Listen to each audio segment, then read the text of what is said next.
Hey y'all, I'm Ava Lachey and welcome to Screams and Queens Horror Movie Review.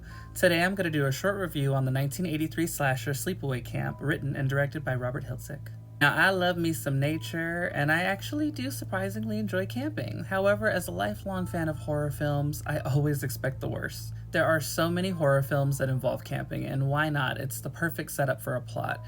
You're isolated somewhere in or near the woods, and someone is hunting you. It's terrifying. And although there are so many films like this, my personal favorite is the 1983 Sleepaway Camp. So this film starts out with a father spending quality time with his two children on a boat, but due to some very irresponsible teenagers, tragedy strikes and only one of them survives. 8 years later, young Angela is living with her cousin Ricky and her deranged though fabulous Aunt Martha, played by Desiree Gould. Martha is camp, y'all. No pun intended. Anywho, Angela and Ricky, played by Felissa Rose and Jonathan Tiersten, head off for a summer of fun at Camp Arawak. Angela is a shy and quiet girl, which makes it harder for her to connect with people and unfortunately does make her the target of bullying, which causes Ricky to be very protective. Everyone who crosses Angela ends up meeting a tragic fate or ends up in hot water. This film has one of the most shocking twists in film history.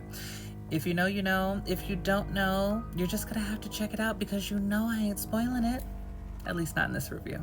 This film was made with a budget of $350,000 and went on to make $11 million at the box office, but it was met with mixed reviews.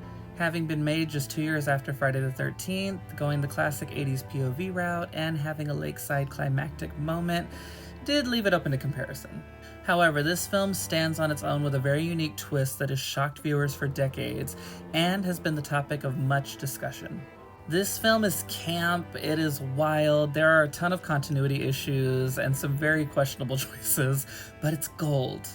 I personally love this film and how wacky it is. It was the 80s. 80s horror is just naturally campy to me, and I love camp, clearly. So, there's that. A good portion of the cast were young and first-time actors, so in my opinion, it made their performances a little bit more natural because they really just were kids at camp, despite the really wild dialogue, which is fun, but so ridiculous all at the same time. Visually, it's very 80s, which I love. I really appreciate and enjoyed the practical effects of this film, and a lot of the scenes are very inventive. If you have never seen this film and you don't already know what the twist is, it's pretty obvious who's responsible for everything going on, but they still manage to shock you. Avery Knight and I will eventually do a more in-depth review of this film, but for now I'm just going to encourage you to watch it. It's a lot of fun, and we absolutely love this film's star, Felissa Rose, horror icon and all-around incredible human being. Felissa, if you see this by chance, we love you. You are amazing, and thank you so much for singing happy birthday to me at Love Horror events at the Colonial Theater. Really appreciate it. You made my day. Mwah. This film has a runtime of 84 minutes, so it's a quick watch, and there are a number of sequels, but we'll talk about those another time. It is available to watch on Peacock, and you can also buy the Blu-ray on Amazon or dip onto eBay and find a copy if you don't already have one. Totally worth it. Check it out, let us know what you think, and thank you for tuning into Screams and Queens Horror Movie Review.